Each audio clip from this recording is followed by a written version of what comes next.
Here we go. So we started our recording a little late, so I'm just going to give a really quick recap. The problem that I've noticed over the last 30 years working with people with hearing loss is that audiology has stopped measuring hearing and started measuring a few data points in order to fit a hearing aid. So the hearing aid industry has said we only need this much information to define somebody's deficit, and then we'll fit a hearing aid. However, your hearing is an experience that is much more than just that little deficit measurement.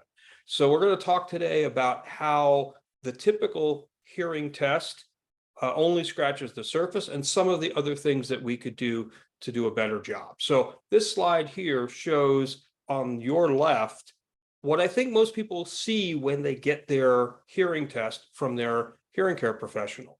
You'll see on the left, there's a graph and there's X's and O's. On the top of the graph are very, very soft sounds. On the bottom of the graph are very, very loud sounds. On the left of the graph is low pitch sounds, and on the right are medium high pitch sounds. And if your X's and O's are very near the top, then you have pretty good hearing sensitivity. Sensitivity means I can make out that sound. So in your ear, in the earphone, in the box, you hear beep, beep, beep. I heard it, I pushed the button. That's sensitivity. That's all it is. If you go to a foreign country and you hear people talking in a foreign language, you have sensitivity for that language, but you don't understand it. Okay, so sensitivity is the beginning of hearing, but it's not the end of hearing.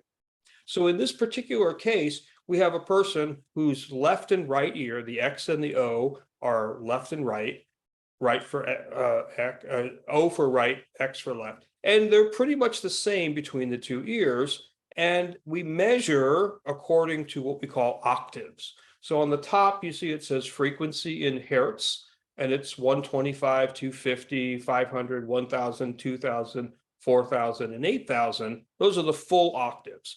And according to the rules or the textbook, if there's not a difference between the octaves of more than 20 decibels, you don't have to test the one in the middle.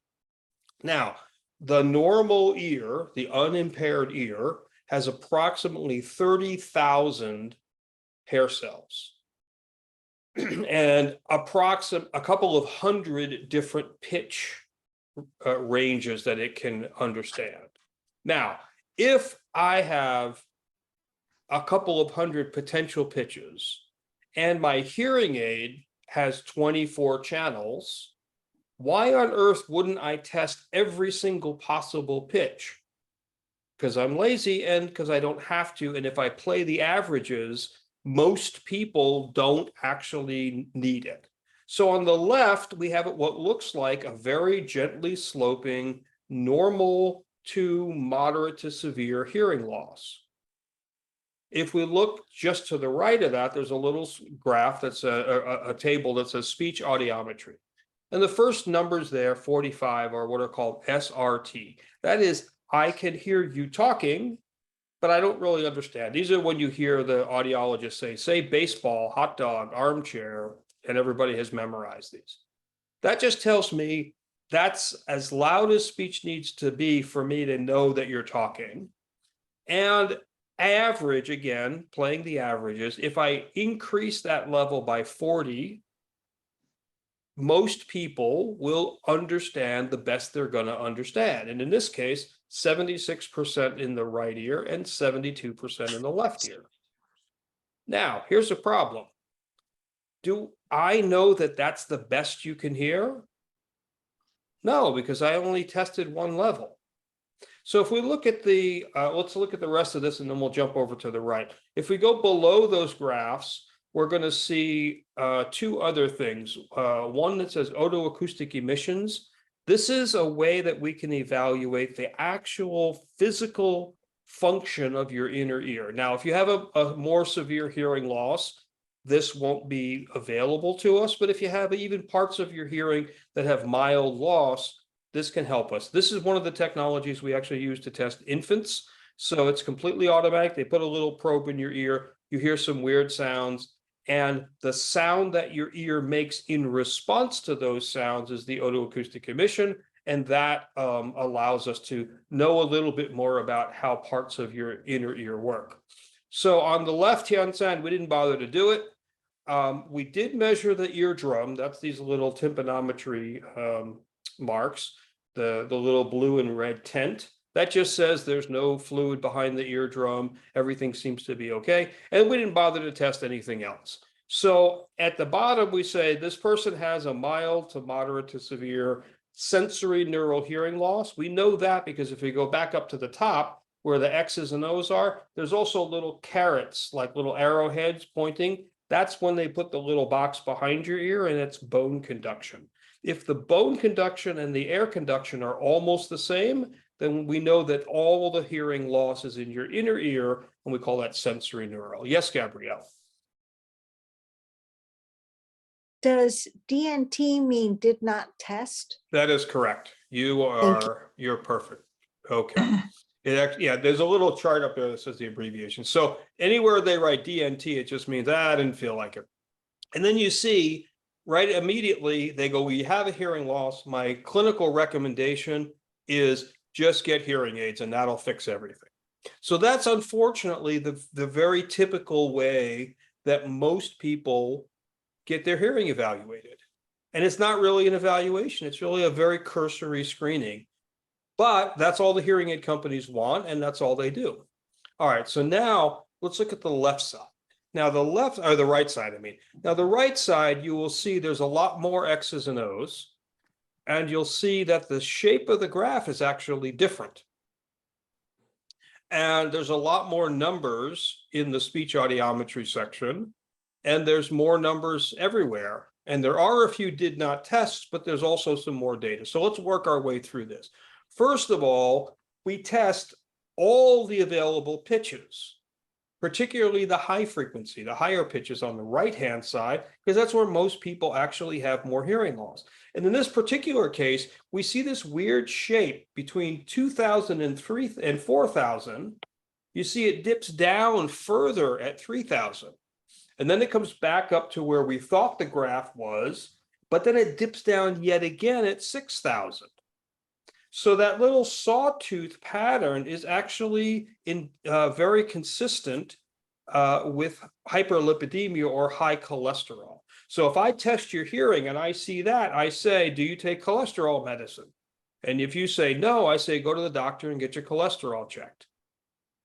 And Cool. that's a little bit of cool information. But I had a patient early on in my career, was a young guy, and he had this pattern, but it started in the middle. It was very pronounced. And I said to him, you should go get your cholesterol checked. And he came back and he says, I think you just saved my life because my cholesterol was over 385. I was like, holy smokes, you're going to have a heart attack. So he was one of these skinny fat guys, he was tall and skinny, but he ate garbage all the time. Anyway, so now if we jump over to the speech audiometry section, this time the SRT is the same, but you notice we do one more measurement. We do the right ear, we do the left ear, and then we do both ears together. Now that's really important because very few of us walk around deciding, well, I think I'll only listen out of my left ear today, and then tomorrow I'll listen out of my right ear. We listen through both ears. And so why wouldn't we evaluate the ability to hear out of both ears? Now, if the graph on the left is the same, again, playing the averages, why would we bother? It's good enough. Well, good enough is not good enough. So I recommend if you get a score under 88% on the say the word car, say the word jar test, if we look at the statistical analysis of that particular test, anything below 88% is statistically significantly worse than 100%. So here we have 76 and 72. That might not be the best you can hear. So let's try, instead of just doing it at 85, let's make it a little louder. Does it get better? Well, in this case, louder actually makes it worse. So when we make it 90 dB, it's actually 68% and 64%. Brett, I don't know where you are. I'm and in it's the, just because it's I'm on the, small. I'm on the left, the right-hand side, on the speech audiometry side in the graph, in the table.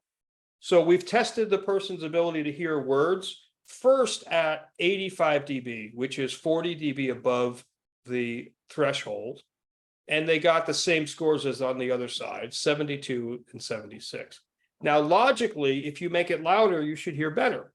But in this case, when we made it louder, they actually heard worse, 68 and 64. So I'll do one more test. This time I'll make it a little softer. So instead of 85, I'll make it 80. And this time I got 84% and 80%. Now, when I did them together, I actually got 88%, which puts me in that sweet spot. So asking your audiologist to do what's called PB max. PB stands for phonetically balanced. That's the say the word car, say the word jar, and max is maximum. So what it means is not just doing that word test at one level, but doing multiple levels in either direction to really find out how loud speech needs to be for you to hear at your maximum level, not just, it's good or it's bad. Now, how long does that take? It takes another 4 or 5 minutes. It's not really that long. The last thing we're going to do here is we're going to see if I put noise into the mix. So you're going to hear say the word car, say the word jar, but in the background, you're going to have 12 people at a cocktail party. How does that affect you? And in this case, as we would predict, it makes it a little worse, but not that bad. But it also gives me a baseline. So when I get a person in to do a hearing test, I do all of this because only then can I really start to make some informed opinions about how we might help them hear better. So if we go below the graphs, we have the same middle ear stuff. I didn't draw the little tents, but they're the same. But we also test underneath it this thing called stapedial reflex. This is a loud sound that goes in your ear, and your brain registers that, and it makes your middle ear muscle pull tight to protect your ear. And what we do is we test it with the sound and the measurement in one ear. That's called ipsilateral. And we do it with the sound on one side and the measurement on the other side. That's called contralateral. And that gives me some good information. If a person has tinnitus, or they have what's called hyperacusis, everything seems too loud, this can give me some insights into that. If they've had a head injury, or they have some kind of central processing problem, or they have dementia, this can also give me some insights into this. It's, again, another 5 minutes, and it's called middle ear reflex testing or acoustic reflex testing, and you should ask for that as well.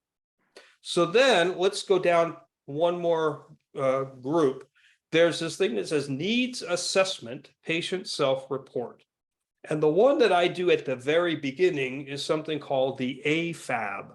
And we're going to talk a little bit more in detail about that. But what this tells me is, based on your report of your hearing in everyday life situations, how well do you hold up against other people?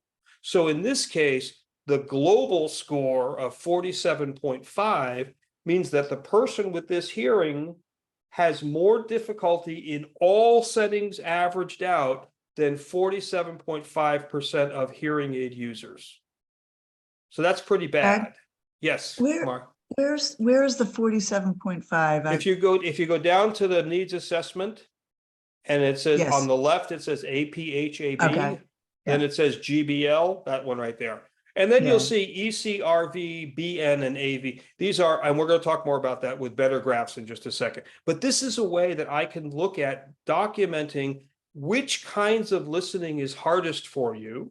And in this case, background noise and reverberation are the hardest.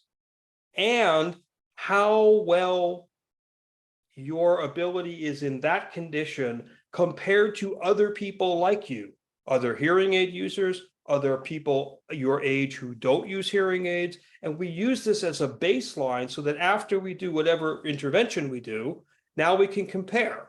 Okay, so let's get off of this graph for a second. And let's talk about that AFAB. If I can get my thing. So this is kind of what we're going to look at for the rest of the lecture part of this.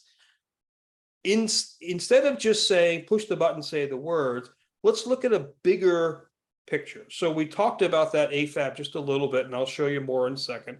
We talked about the expanded word recognition testing, doing both ears together, making sure we have the level that is actually the best, not just, pretty good. There's a couple of technologies in the hearing aid that we're going to talk about, and then we'll take some more questions. So this thing called the AFAB, the APHAB, the abbreviated profile of hearing aid benefit, has been around since 1995. Nobody uses it, but it's been around. It's been the people who use it are researchers. There's no excuse for your audiologist or hearing instrument specialist not to use it, because the software they use to program your devices has this built in. So they should be able to do it. But the real cool thing about this is it doesn't just say, how loud can you hear? It says, how well do you hear when there's no background noise? How well do you hear when you're in a reverberant environment, high ceilings, hardwood floors, big glass windows? How well do you hear? How much difficulty do you have when there's background noise? And do loud sounds bother you? And if they bother you, how much do they bother you? Lots. Yeah, okay. So it's already built into the hearing aid software your people use. It's very quick to complete. And what's really cool is I can decide after I do some intervention whether we're on the right track very quickly. So basically there's 24 statements like this. When I'm in a crowded grocery store talking with the cashier, I can follow the conversation. Now, if you already wear hearing aids and you're considering new hearing aids, we would say with your current hearing aids, how often is that true? All the time, half of the time, that sort of thing. And so you would just mark off on this form your response to each one of these questions. Okay. And then the computer scores it, and we get this really cool number. Whoops, we're going to come back to AFAB in a second. I'll come back to this after I get done. Okay. I want to show you a picture of the AFAB. Okay, so here's what the AFAB on the left-hand side, what that score looks like in a graph form. So without even looking at the numbers, you can immediately know, holy smokes, my big problem is reverberation and background noise. This person has more difficulty, or has difficulty up on the top 80% of the time when they're in an echoey room. That's really bad. A hearing aid's not going to fix that. Brett, can you just say again what EC? Yeah, so on the left-hand side where the 4 green bars are, if we look at RV and BN, that's the tallest 2 bars. And if we were to look to the left, those bars are close to 80%. So 80% of the time, this person has difficulty hearing when there's reverberation or background noise.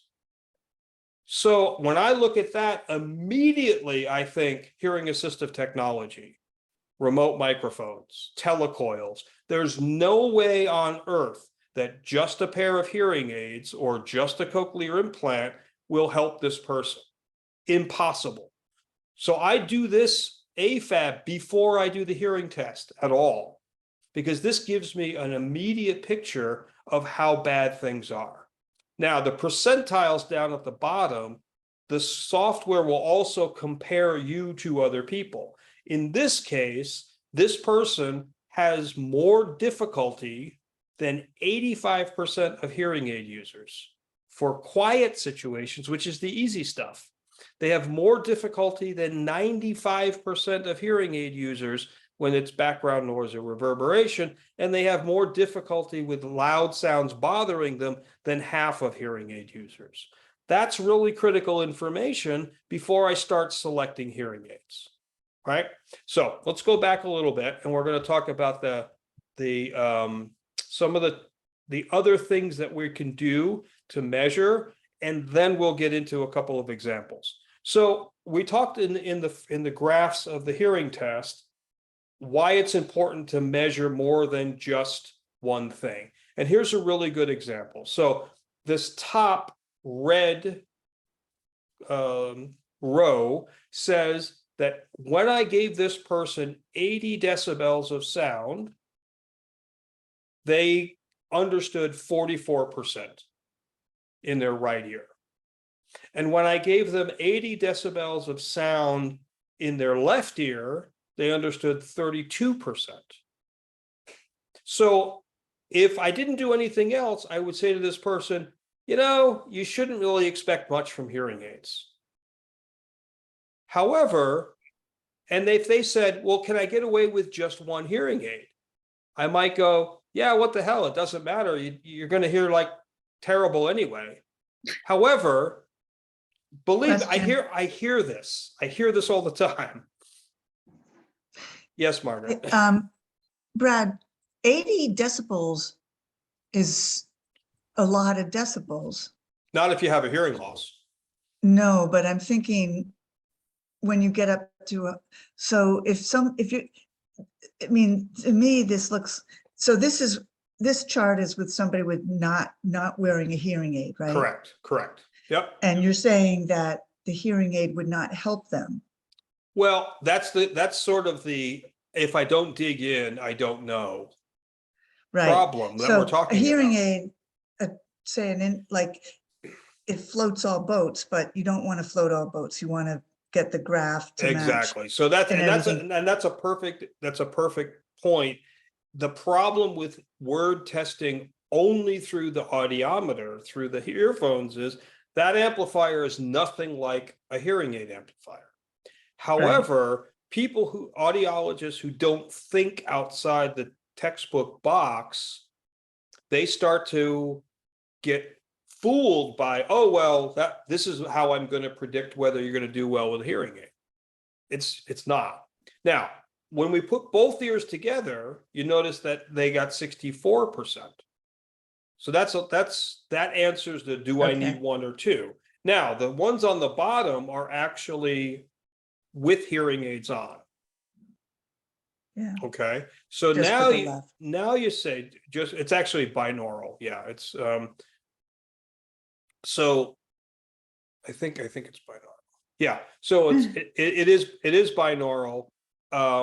And it's really important that we test with your hearing aids on or with the hearing aids on that I think I want to sell you. So in this case, with both hearing aids on, they got 56% when the hearing aid was behaving kind of like the audiometer. But you notice on the bottom line, it says frequency lowering. There's a technology in almost every hearing aid that is built specifically for people who have very poor word understanding. And here, just by turning that on, we got from 56 to 72%. So by doing a little bit further digging, what I would say to this person is, there's a lot of potential for you to hear significantly better. From 40% to 70%. That's a big improvement, right? So it's important that when you are considering hearing aids or you're considering new hearing aids, that the person working with you does a really comprehensive evaluation of how well you do hear. Not just a few things and then we'll figure it out. Because honestly, I have seen 3 or 4 people in a day with exactly the same audiogram, with exactly the same almost word understanding under the earphones, and each one of them performs significantly differently and better with a different hearing aid with different settings. So you have to go further than just that audiogram. Okay, so let's talk a little bit about this frequency lowering thing, because this is a really important thing for most people in the HLA community. The majority of people that I run into in HLAA, if we were to look at your X and O graph, the X's and O's would be below 70 dB once we get out to the right-hand side of the curve, right? Easy peasy. Easy peasy. What we know, based on some research from Massachusetts Pioneer Infirmary back in the 70s, is that when the audiogram dips below 70 and the understanding of those words, say the word car, say the word jar, that PB max, if the PB max is less than 60 and the audiogram is worse than 70, then everything to the right of where that audiogram crosses 70 is not functional. All the inner hair cells in that range are not helping. So if we amplify that, all we're going to do is add distortion. So do you remember on the first graph, the person actually heard better at 80 than they did at 85? Because at 85, we were pounding on those parts of the inner ear that are not helping. They're not functional. But when we dropped it down to 80, it actually was better. Now, the problem with that is if you don't have access to those high frequency sounds, you miss a lot of good information. There's S's and THs and overtones in music. There's a lot of stuff that happens in the high pitches. And if we just turn it off, you'll probably hear a little better than blasting it, but you're missing information. So frequency lowering has been around for 30 years. What it does is it captures those high-pitched sounds that your ear is no longer able to accurately reproduce, and it moves them to a lower pitch where your ear is better at reproducing sound. And most of the research out there says that if this is applied appropriately, most people will understand 15 to 20% more accurately for speech. That's pretty good. That's pretty good. When I was at the VA in Long Beach, we had a big cochlear implant program. So we had a lot of people who were kind of in this boat. But we also had a lot of audiologists who didn't like frequency lowering. Because when you use frequency lowering to its optimal effect, there's a little audible distortion. It has a weird, everybody sounds like they have a lisp for about 3 weeks until your brain figures it out. Now, what usually happens is the hearing aid software notices that you have bad hearing in the high frequencies, and it turns this on a little bit so that you can hear the birds. But how would the hearing aid know that you're suffering from that? because it looks at your audiogram. So when I do your hearing test, I punch it into the computer and the X's and O's get transferred to the hearing aid software. And they use those X's and O's to calculate how much they should amplify. So it's not learning. It's not. No, there's no learning. It's Yeah, just, yeah, it's okay. static. But based on that, it says, well, if this is 70 or worse, we'll throw a little bit of this in because they won't hear the birds. The problem is, if you look at where the manufacturer decides to turn this on, it's not usually optimal. And if the audiologist hears, this sounds a little weird, they immediately panic and they turn it off. Now, what we did, since we were running the cochlear implant program, was we said, you know what? I'm going to do something and we're going to see how well you can hear. What's your best hearing? So what we would do is we would measure their ability to hear single words, say the word car, say the word jar, whatever, through the speakers while they're wearing their hearing aids. And the sound coming through the speakers was at a normal conversational level.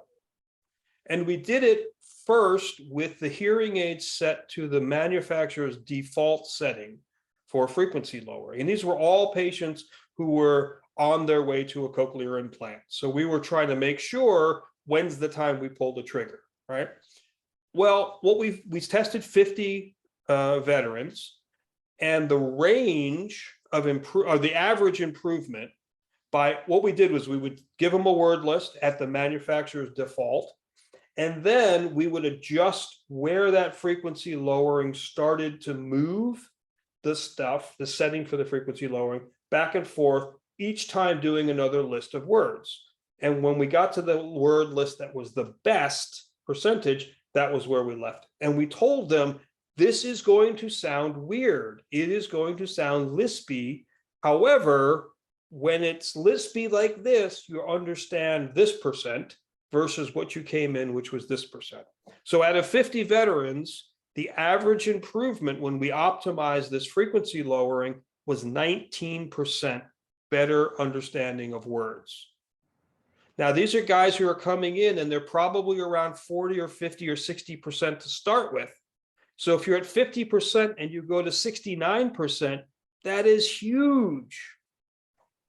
The range was interesting. We had some guys with pretty good hearing. The range was 2% improvement, but one guy, a World War II veteran, improved his word understanding 48% in 10 minutes. Wow. He went from 8% to 48%, or 52%, something like that, whatever. He got functional. He still ended up with a cochlear implant, but he could hear his wife. He could have a basic conversation. Whereas before we did this 5-minute exercise, he couldn't.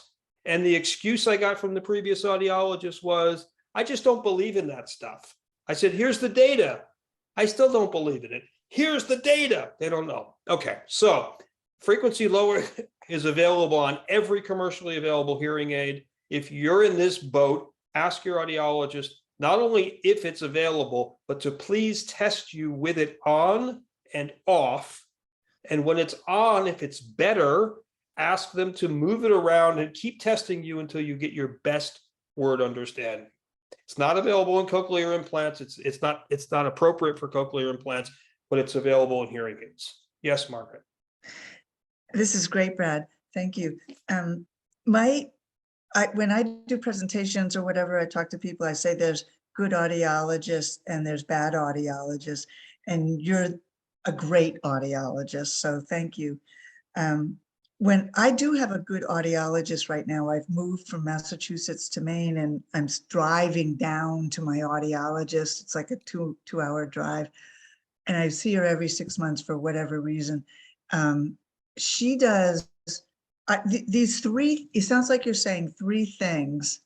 Where my camera? 3 things.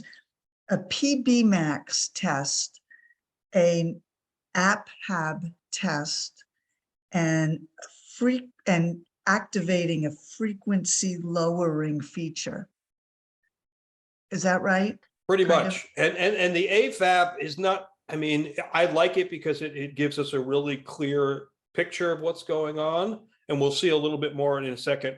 But there's other ways to do that. I find the AFAB to be the most precise in terms of not only saying it's better, but here's a good example. Sometimes if somebody comes in with an AFAB and their worst problem is background noise, and we really chase that, they come back. I accidentally made aversiveness worse. So I can see that, and I can then come back and say, let's adjust this. So I find it to be a really easy, but also a very powerful tool to give you very specific and precise targeted information about how they could use some of the advanced features in your hearing system. So is the AFAB the questionnaire? Which one was the that's questionnaire? That's the questionnaire. Yep. So my audiologist I get tested with noise in the background, not noise in the background, with the hearing aids on, with the hearing aids off, programs, the whole bit. Yep. She also, recently I've been instructed and I have asked her and she goes, oh, absolutely. I do a real hearing test. Real hearing or something. Now I can't Real remember. ear testing. Real ear testing. Yep. Is that on your list of important things? It is and it isn't. I don't. It's not on my. It's the very basic of what it should. So what real ear testing is it answers the first question, which is audibility. So if I set my hearing aid properly, the assumption is that now things will be loud enough to hear. real ear testing proves that by putting a small microphone inside your ear canal, and then you put your hearing aid in, Yeah. and then through a speaker, you listen to speech. And based on those X's and O's, the real ear computer calculates a target range where that speech should be to ensure that given the acoustics of your ear canal and your ear mold, you actually have the opportunity to hear speech. So I think that's great. And with all of my cochlear implant and all my hearing, every time somebody comes in for a checkup, we clean all their devices, we run real ear. It's 5 minutes. Now, here's the problem. Real ear measurement, everything we're talking about here is in the American Academy of Audiology and the American Speech and Language Association best practice documents for rehabilitation of hearing loss. Those documents are essentially the same. They were the research was done jointly on those. Only 30% of audiologists follow those. So that's why you say there's good audiologists and there's bad audiologists. They're lazy because the hearing aid manufacturers and therefore the audiology community has begun focusing almost entirely on very, very mild hearing loss. And there's a lot more wiggle room when you have very mild hearing loss. You get away with a lot of shortcuts. When you have more moderate to severe hearing loss, you really have to do more. So I agree 100% on the real ear. But the problem with real ear, I will warn you, is a lot of people are using that as a marketing tool. Real ear measurement is best practices. I do real ear measurement, therefore I do best practices. No, real ear measurement is part of best practices. Binaural word rec is part of best practices. Aided word recognition is part of best practices. So there's people out there on the internet and on YouTube saying, if you know, as long as your audiologist does real ear measurement, you have best practices. No, you don't. You have a component of it. So it's a very good solution to answer the, can you actually hear with this hearing aid? But it doesn't tell you the quality of that sound, though. It only says it's loud enough to hear. You have to do the next thing that your audiologist does is speech with and without noise, through the hearing aids, without the hearing aids, because that then tells you, does the hearing aid accurately reproduce the sound such that you can understand the words? Because if we go all the way back to 1984, David Pascoe was a speech scientist, and he said the mere detection of a sound does not ensure its discrimination. However, the lack of detection precludes it. So it's important to say, yes, it's loud enough, but then we have to go one step further and say, does that loud enough equal good enough? Impulse noise control is that person who says, ow, everything's too loud. Ow, somebody drops a thing. Ow, ow, ow, ow, ow. Yes, Allison.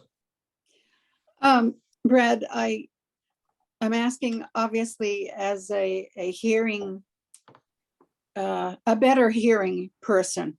Mm-hmm. So I'm trying to understand the issues with the hearing impaired. Okay. What I've learned with other illnesses that we have as aging humans, that there are specialists for so many things. In the audiologist world, are there certain audiologists that are specializing in the more severe hearing problems? Yes and no. I think there's people who get enamored with cochlear implants and they jump onto that as a subspecialty early in their careers. But oftentimes people who work with the far end of the severity spectrum, which is cochlear implants traditionally, don't do very much work with hearing aids. So they're not really a good person to deal with as you're transitioning into cochlear implants, because they don't do hearing aids well. And the people who do hearing aids well oftentimes don't do cochlear implants, because in the beginning of cochlear implants, it was a very different animal. It was a very different population. And we unfortunately developed this subspecialty model, whereas now cochlear implant criteria is very, very wide. And I personally believe if you're a licensed audiologist with a doctorate of audiology degree, the AUD, you should do everything and you should do it really well. There are people who sort of specialize in severe hearing loss, but I have found very few who are expert in audio, in hearing aids, and also expert in cochlear implants, but you certainly can ask around. Ironically, sometimes pediatric audiologists are better at this than adult audiologists, but they don't work with adults. So, anyway, so Thank you. yeah, you're welcome. This thing of, I hear somebody drop a fork and I go like that. There's two ways to address that. The first way is if on that AFAB test, that bar for the AV, the aversiveness of sound, is really high, that might actually be your brain is hypersensitive to sounds. But it could also be that the hearing aids are set wrong. So when we do that real ear test, one of the things, the first thing we do is we put the thing in the ear and then we measure soft sounds, soft speech, medium speech, and loud speech. The last thing we do is something called maximum output. Now, we didn't see it on I didn't show it on the audiogram, but there's one more thing on the audiogram that you really should have. And that's something called uncomfortable loudness testing. It's something that everybody hates, but it's really important to do. So what happens when you do that hearing test is push the button when you hear the beep is the softest sounds you can hear. That's the seal of the floor of your hearing range. Then we should say, okay, now I'm going to make a very loud sound. And I want you to push the button, but not until it's so loud you want to punch me in the nose. So on a scale of 1 to 5, when you push the button before, that's number 1. I can just barely hear it. If we've set your hearing aids correctly, average conversational is in the middle. It's 3. It's comfortable. It's where you would set the TV if you had your choice. 5 is physically painful. I want you to push the button at 4 3/4. So we start at around where we set the speech for the PB max, and we keep making it get louder and beep, beep, beep, beep, beep, beep, beep, beep, beep, beep. And finally you go, oh, that's too much. And we do that for all of the pitches for both ears. If I do that and save that in my computer, when I go over to my real ear system, it knows exactly that point.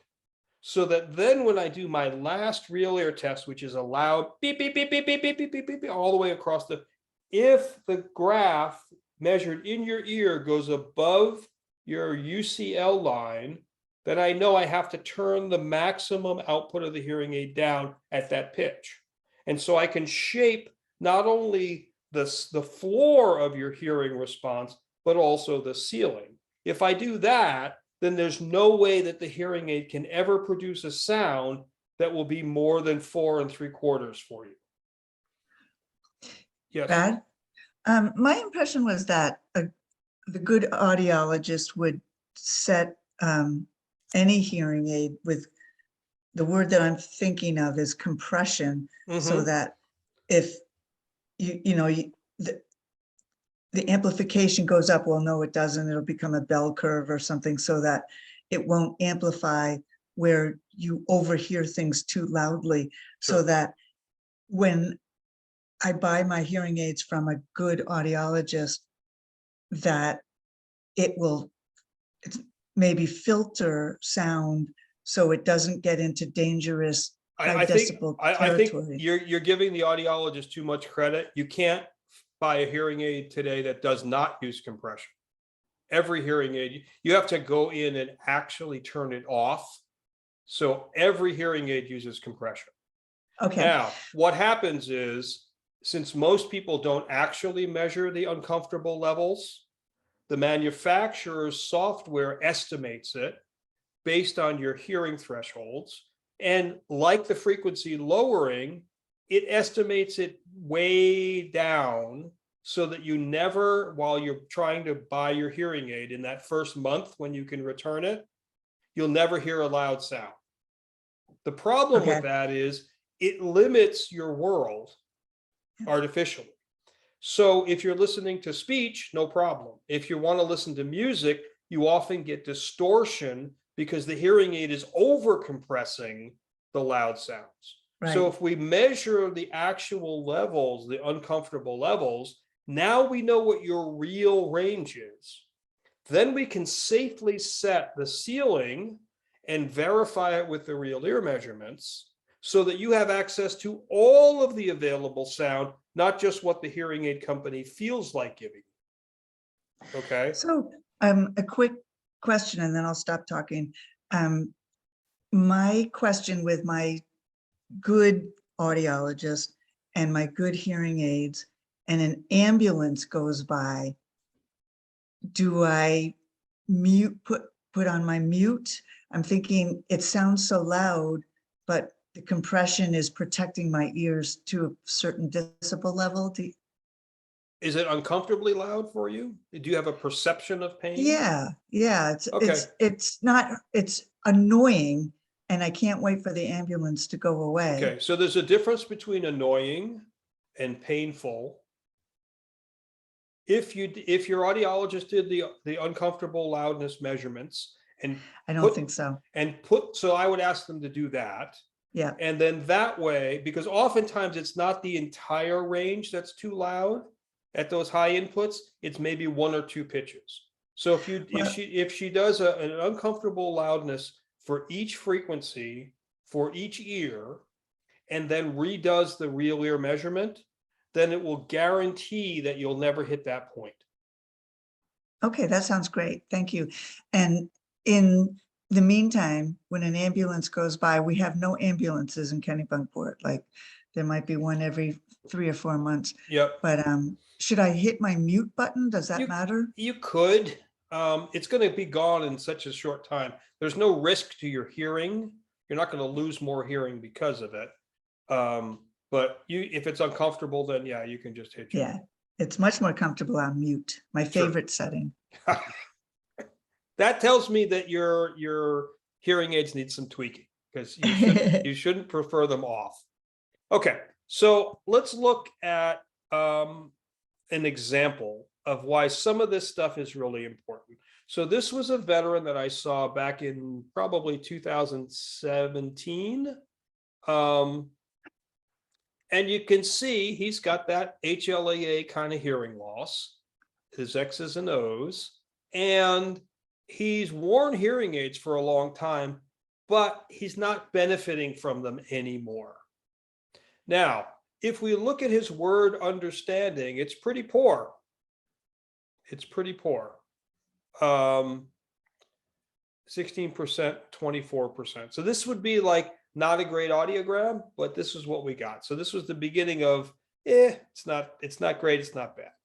Okay, so when we first saw this guy, we did the AFAB, which is on the left-hand side, and we looked at his hearing aid fitting, which is on the right-hand side. Now, the hearing aid fitting, you don't need to know a whole lot about it, other than to look at the gray bar that's on the right side of each of those graphs.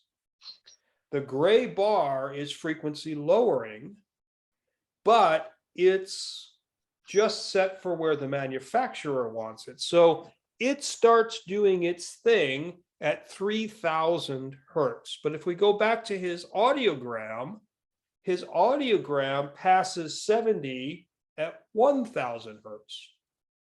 So the chances of anything happening higher than 1500 hertz or so is pretty low, but the hearing aid isn't really helping him there yet.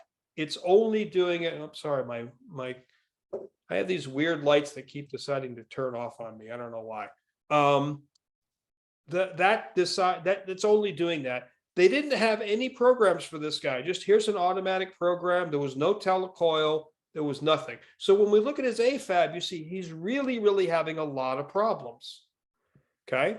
Now, what we did was we readjusted his hearing aids. We optimized his frequency lowering.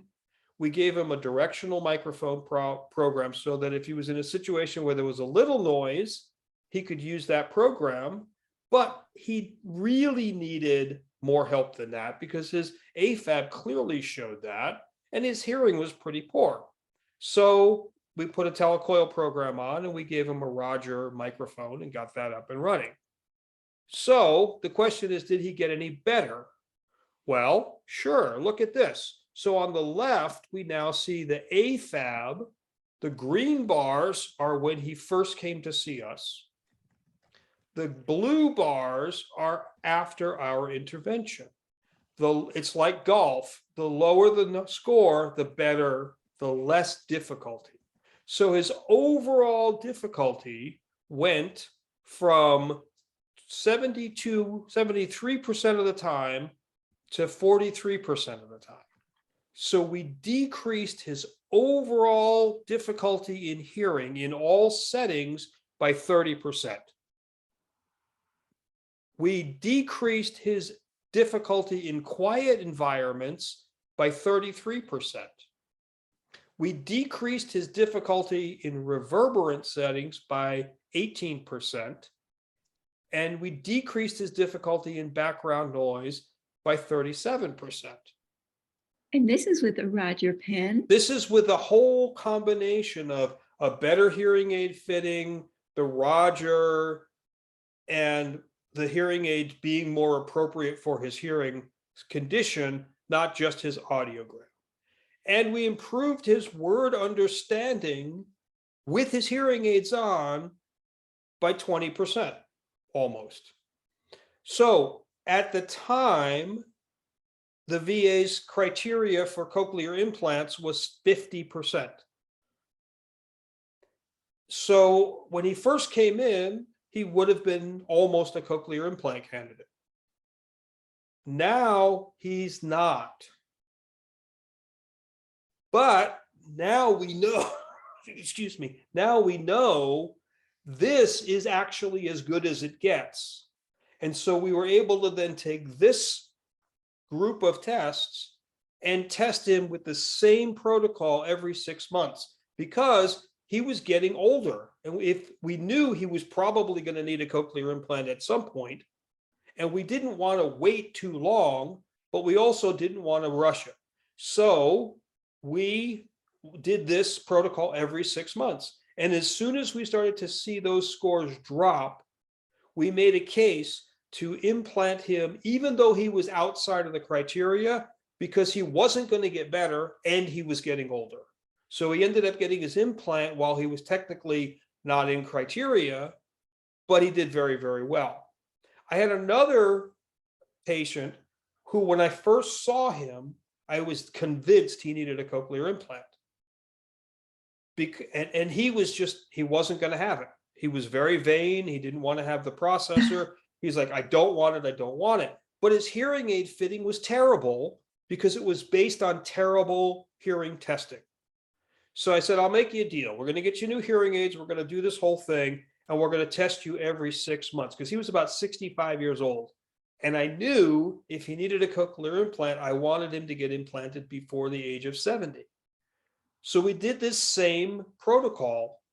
He fooled me, because once he had better hearing adjustment, a better hearing treatment, over the next 18 months, his hearing improved, because he had been hearing through crap for years and his brain didn't know what to do with the information. So he worked hard. He worked himself out of a cochlear implant. And to this day, he still doesn't have a cochlear implant. Wow. Because now he's functioning at around 85% aided, when he was about 60% when I first met him. And it was a combination of all of these things. Better understanding. He was working so hard in background noise because he didn't have the right technology and he didn't have the right settings, that he was just hearing a bunch of noise, and that wasn't helping him. Once he started using his Roger, once he started doing better adaptations for his own environment, he was getting valuable data in, and his brain was chugging away at it, and he was getting better repair strategies. And so it really, really is important that initial evaluation is better than good enough, because that's the foundation for everything else. If you build a house with 3 stories and the foundation is on soft sand, you will have a house that will eventually fall over. If you take the time to dig it out and make a really solid foundation, it'll stay. And that's what we're talking about. Yes, Sharon. Before, I just want to say one thing. We have about 15 minutes left. So I just want to sort of get everybody on target with that. Okay. I'm sorry, thank Sharon, you. go ahead. Thank you. Okay, so let's take a look at what else we have left here. Sharon, does Sharon have a question? She's on mute. Sharon, you're on mute. And So, Brad, I wonder if you could address tinnitus. My brother is in the process of being fitted for hearing aids. He has tinnitus, as does almost everyone I know with hearing loss. His audiologist said he could test his tinnitus. And based on what he found, there are 2 different hearing aids he recommends that will actually treat his tinnitus. I had never heard of that before. Could you address that? Is that a new thing? It's a thing. I don't know whether it's so tinnitus is an interesting thing. The best information we have on tinnitus that I'm aware of comes out of 2 different research labs, one on the East Coast, one on the West Coast. But both of them have really focused on the reality that tinnitus is a benign experience. It's a noise your body makes. Okay. Now, as we get older, our bodies make a lot of noises, right? And if I get up and my body makes a running noise, I don't usually run and get an MRI. I go, oh, that's my stomach gurgling or whatever. So I have a benign noise in my body, and I have a rational reaction to it, which is neutral. And I go about my day. What happens with tinnitus is we have this sound in what sounds like a sound in our head, and we have an irrational reaction to it. That's a noise ringing in my ears. I better Google that, ringing in my ears. And we start to see all these scary things pop up: brain tumor, lose your hearing, this, that, the other thing, right? So we have a negative emotional reaction to it. And the part of our brain that controls emotional reaction gets assigned a buddy. And the buddy is the part of our brain that pays attention to stuff. So if we have a negative emotional reaction to a benign sound in our head, but our buddy tells us, hey, you better pay attention to that, better pay attention to that, better pay attention to that, then we have a stronger negative emotional reaction to it. And that guy is so busy, he calls his buddies. So now we have 2, hey, you better pay attention to that, hey, you better pay attention. And so we get this spiral. So the research at the VA in Portland, Oregon over the last 30 years has found that, barring any real medical problem, if the person has a hearing loss, even if it's very, very mild, and they get a talking to like I just did that says, look, there's no evidence of a medical problem. This is a benign sound that your body is making. There is no threat to you. If you can then change that emotional reaction to neutral, like, oh, it's my noise in my head, then you release the attention buddies and they go off to keep you awake while you're driving or do something else. And now the volume of the tinnitus comes down. And then if you hear it, you already know, oh yeah, that's that normal thing. That's no big deal. You continue to have a neutral emotional reaction to it, and you continue not to pay attention to. How hearing aids help with that is, if you have a hearing loss and the tinnitus happens to be around the pitch of your worst hearing, then the environment is the least noisy at that pitch, and therefore the tinnitus seems the loudest. So when we put a hearing aid on you, all of a sudden the environment gets where it belongs. The contrast between the tinnitus and the environment gets less, and therefore you can go about your day. So what they found at the VA in Portland was for 85% of veterans with hearing loss and tinnitus, simply putting a hearing aid on it took care of it. So any hearing aid, not just the special ones. Now, my problem with the hearing aids that treat tinnitus is it continues to keep tinnitus in your forefront. Having an extensive evaluation of tinnitus makes you think about your tinnitus a lot. Versus, there's no evidence of a medical problem. This is not a problem. Say it with me. I hear it. It's tinnitus. It is not a threat. Say that out loud 5 times every time you hear it and wear your hearing aids. 85% of people will get that back. Now, why do audiologists go down the road of this one or this one? It's marketing. A hearing aid company has a special kind of tinnitus treatment. There's a lot of people who want to have a problem, and tinnitus is a handy problem to have because it doesn't really restrict your physical movements, but you can complain about it all day long if you want to. And audiologists and hearing aid companies can make a lot of money on that.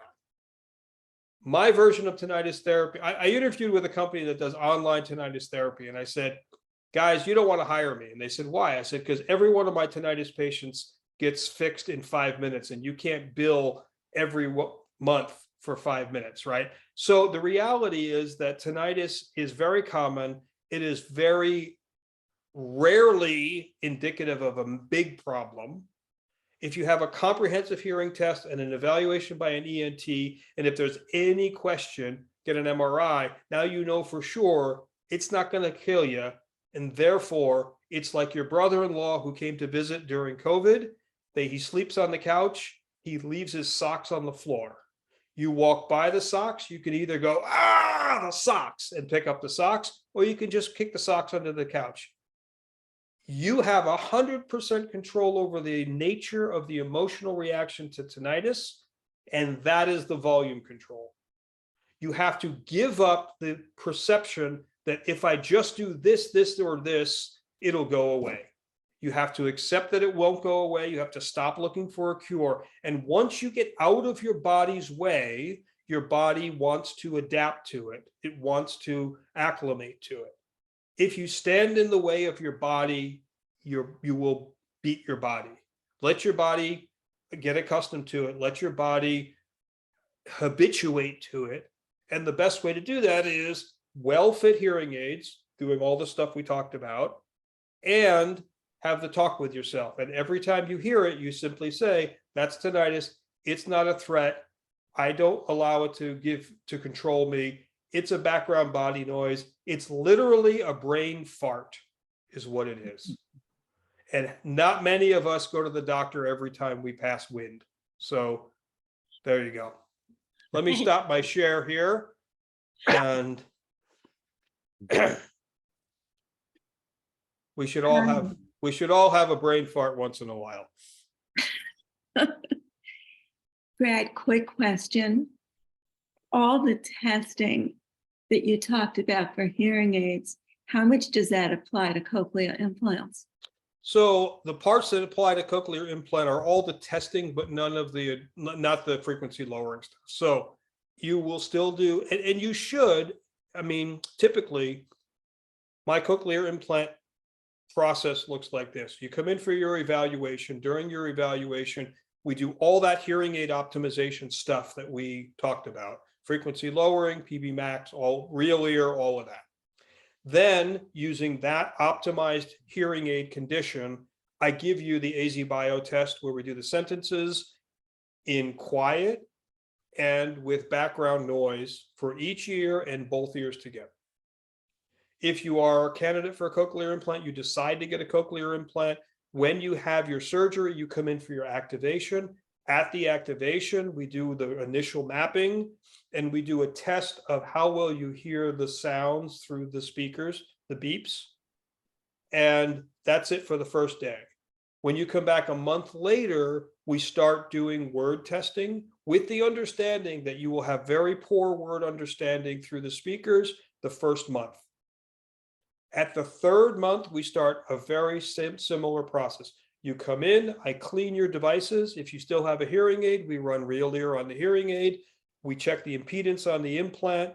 We If the impedance is the same as the last time, we don't do a new map because there's no reason to. We put you in the speakers, you listen to the beeps. If the beeps are the same, no new map. And then you hear sentences in quiet and in background noise, implant by itself, implant and hearing aid. We're done. Then you do that at 6 months and at a year, and then every year you just do that. If you're getting better with the speech, or you're the same and the same when quiet is around 80% or better, don't touch anything, leave it alone, keep doing your rehab, see you next year. So it's really all about proving that the audibility that the devices are providing, and in hearing aids, we prove that with real ear, and in cochlear implants, we prove that by checking that the map equals hearing at 25 or 20 dB. So once you're at about a year on your, or 6 months on your cochlear implant, if I put you in a booth with a speaker and I make whoop, whoop, whoop, whoop, whoop sounds at the different pitches, you should hear every one of them at 20 dB. If you do, then I have proven that you have audibility with your cochlear implant.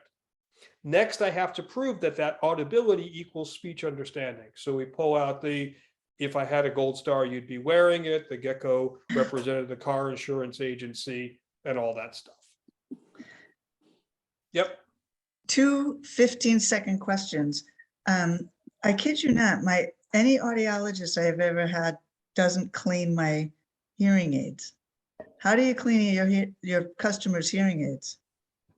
That's one question. Okay. So, And the second one is, well, it has to do with the software. So when I go in, I have Audicon OPMs. She pulls up I think the software for Audicon. It might be called NOAA. mm-hmm. So, okay. So here's the thing. So first, how do I clean hearing aids? Yes. All the sound goes in the microphones or through the Bluetooth or the telecoil. So the microphones are sitting on your head, and every day little bits of dander and all that stuff get on top of the microphones. So the first thing I do is I get a brush and I really aggressively brush those, and then I vacuum them out with a little vacuum. Then on the output side, where you change your wax guard, or if you have an ear mold, you clean all that out and make sure that's good. If you have an ear mold, the tubing, if it's more than 6 months old, I guarantee you is smaller on the ear side than it is on the hearing aid side, and you're losing high frequencies. So I changed the tube. Okay, That's how so there's no rocket science. It's not rocket science. Then on the software side, the Audicon software lives inside the NOAA framework. So NOAA is kind of like Windows, and the Audicon software is kind of like Microsoft Word. So they open NOAA first, they pull up your information, that pulls your audiogram from the database, and then they go off and running from there.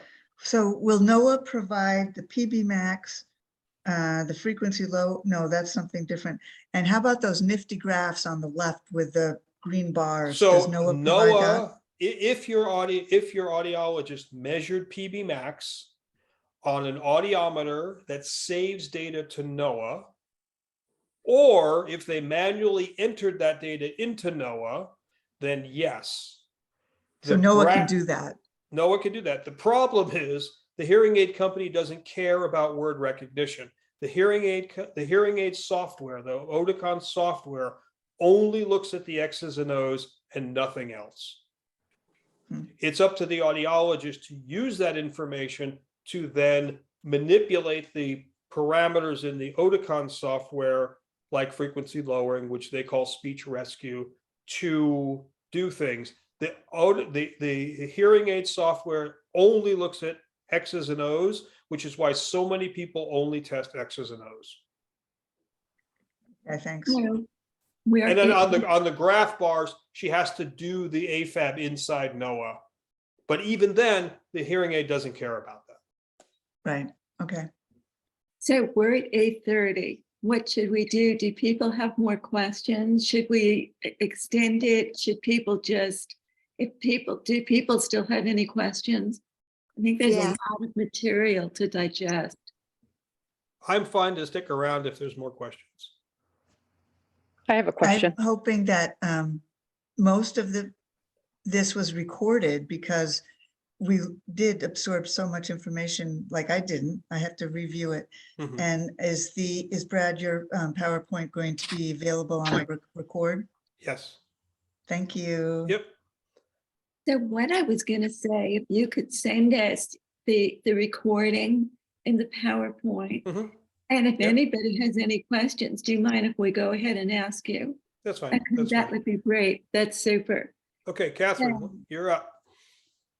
So Yeah, and I'm this has been an amazing presentation. There's a lot of meat. Like, I actually am really glad you recorded it because I need to listen to it again. But thank you so much. Sure. Um, Go ahead, Catherine. Yes, hi. I'm new to learning about all this, and I'm here on behalf of my father.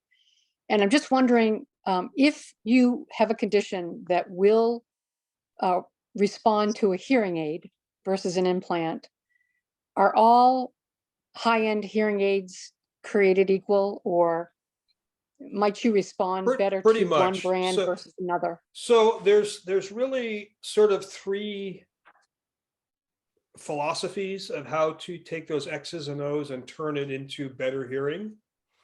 There's a philosophy that says, if we give you audibility, we make it loud enough, and whenever there's background noise, we point the microphones at the front and turn down the microphones in the back. That's called beam forming. Then you'll understand best in harsh situations. That's camp number one. Camp number two is no. The brain is the best filter. You can hear, if we let you hear everything, your brain will figure it out.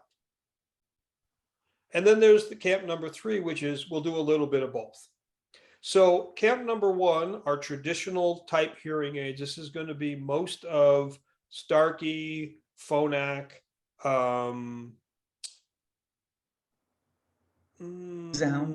not Resound for the most part. Camp number two is what they now call brain hearing. That's Oticon's newer stuff. It's Widex's newer stuff. And then the one in the middle is Signia. They do a little bit of both. If the word understanding, the PB max, is super good, like 90% or better, and the brain that's attached to that ear is under the age of 80, I'll give the brain hearing a shot. If they're over 80 or their word understanding, that PB max is not so good, I have not seen any data that says that brain hearing really works well with that population. They tend to work better with a more traditional beam forming. So the way that I do it is, you come in, we test your hearing, we do all this stuff. I say, that was a lot of hard work, take a little bit of a break, I'll be right back. I have demo hearing aids from all three of those camps, and I program one of each camp to your hearing loss. We do a quick real ear measurement, and then I stick you in a booth with a speaker in front of you and a speaker behind you. The speaker in front of you, you hear sentences, the AZ bio, and in the speaker behind you, there's 12 people at a cocktail party. I set the levels so that they're equal, which is not as hard as the real world, but it's hard enough for me to see the difference between those three camps. And then we put hearing aid number one on, and you do a list, and I keep score. We change hearing aid number two, we do another score, hearing aid number three. So what happens is, if your brain is really keyed into that beam forming, then the hearing aid that uses beam forming will have the highest score. If your brain is really into that brain hearing thing, that'll have the highest score. And if you're somewhere in the middle, the hybrid will probably have the highest score. And then I say, okay, this is the philosophy of hearing correction that works best for you in a difficult situation. Now, let's look at your AFAB. Let's look at your lifestyle. Are you an Apple user? Are you an Android user? Because that's going to depend on which hearing aid within those camps I might recommend for you. Oh. Do you want rechargeable? Do you want batteries? All that kind of stuff. Once we get into the camp, they're all the same.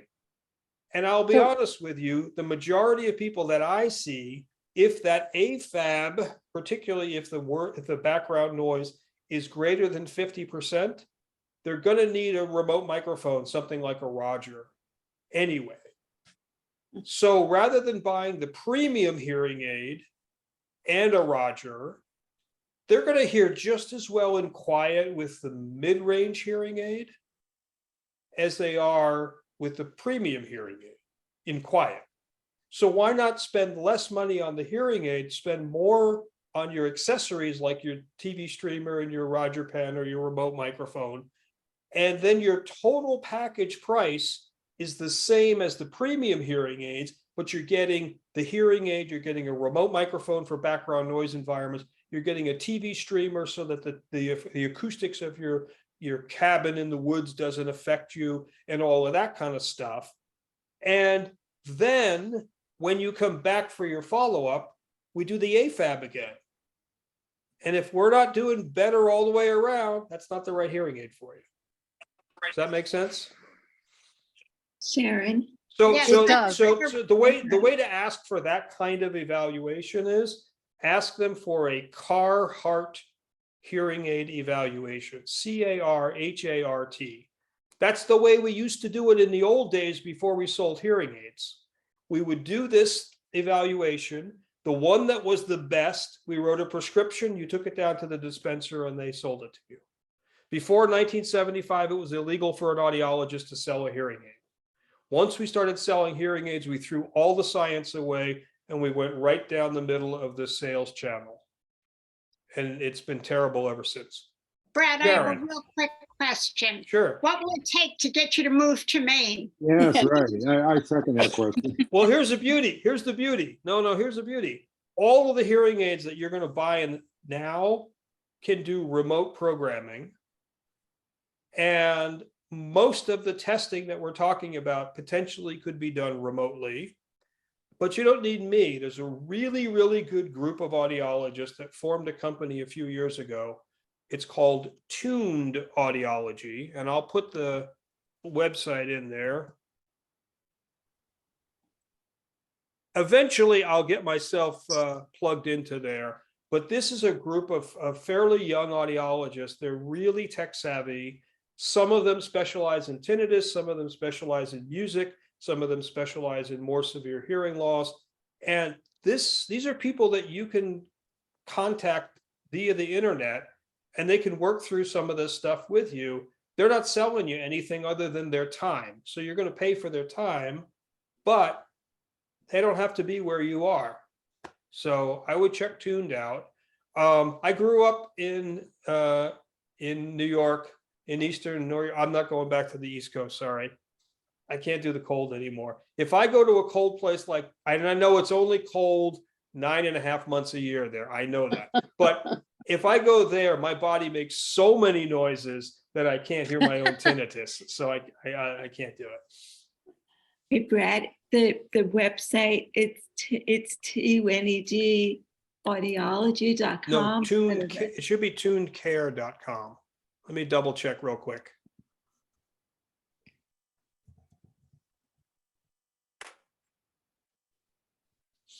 Yep, Tune, I put it in the chat. oh, you did. Yep. Who's going to the, I just coincidentally Brad, today I don't got an see it. email. Brad, I don't It's see it. not in the chat. I don't see it. If you is could not. do it again. It's Oh, I not know in- why. I know why, because for whatever reason it went to Ann. Let me send it to everybody here. I just coincidentally today I got an announcement that the registration for the 2023 convention is open. Who's going? I'm going. Where is it?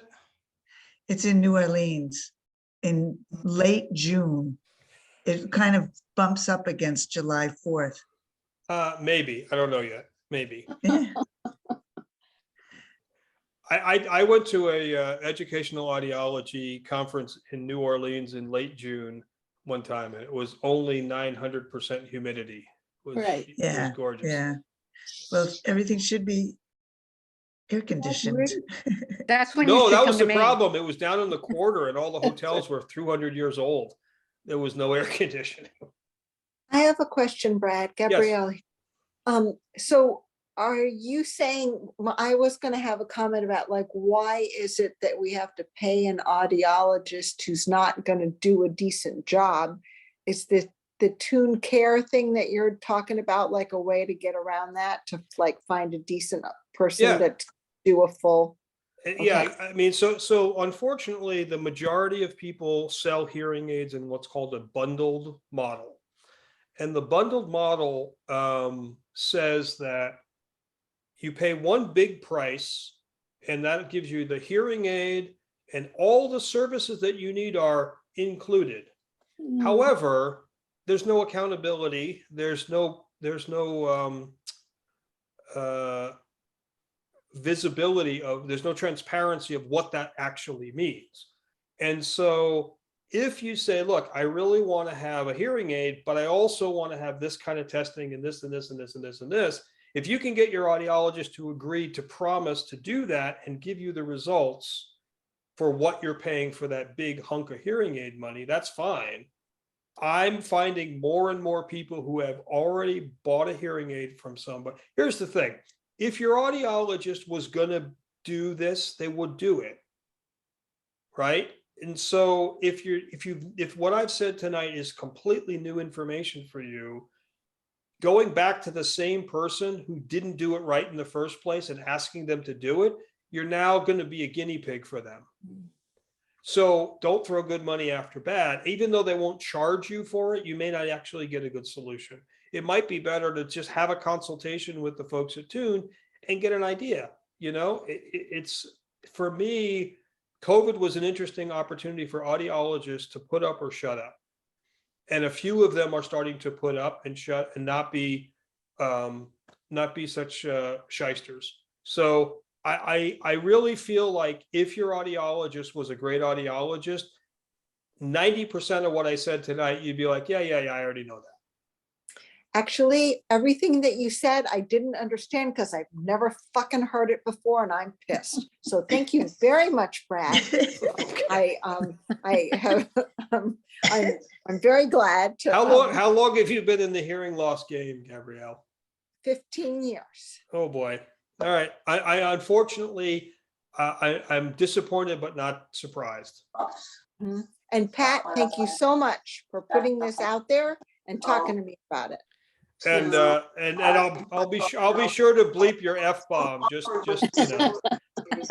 But I'm going to just open it into the slideshow format. And again, maybe just as an illustration of what I was talking about in terms of sequencing, you can kind of see the flow of. I'm sorry, what was all that? Oh, it happened.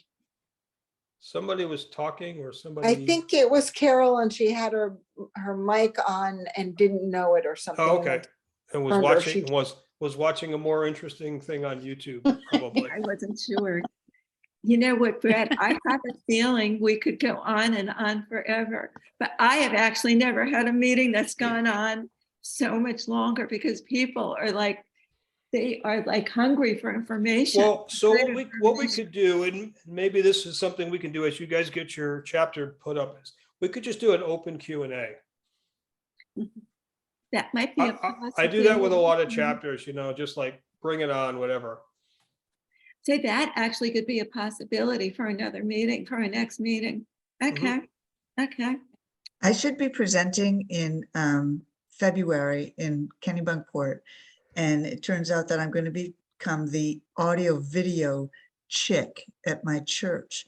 And the guy is going to teach me, and I might ask him to do a hybrid meeting with Zoom. And Brad, if you're willing, we have no budget yet. We may have something.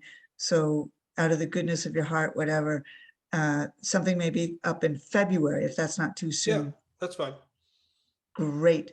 And we'll have a virtual. So I'm pretty sure Brad and I met in I thought it was 2013, but if it was earlier, like It might have been earlier, I don't it know. was down in Florida, and I went to hat training. I think that's what it was Oh, called, in Sarasota. Sarasota. Yep, And it yep. was like I had died and gone to heaven. I had no idea that this whole culture existed of hearing loss people that actually knew stuff about technology. And, you know, Florida was hopping, and it was beautiful, and it was at this fantastic Mhm. facility. And That was one of my favorite talks to do because I got to have you got to a, meet Margaret, well, right? there was Margaret there, but it was also, I got to tag team with Flo Innes, who's the most, she's the Betty White of HLAA. Oh, yeah. She's amazing. She was amazing. She was totally a Betty White. Yeah. Fantastic. Is she still alive? I believe she still is. I don't think she's gonna die. She's just not ready. She has to Yeah, give away good all for her her. hat. She used to have a little hat store. So you could go in literally and try stuff out, and she'd sell, it was like Harris Communication, but local.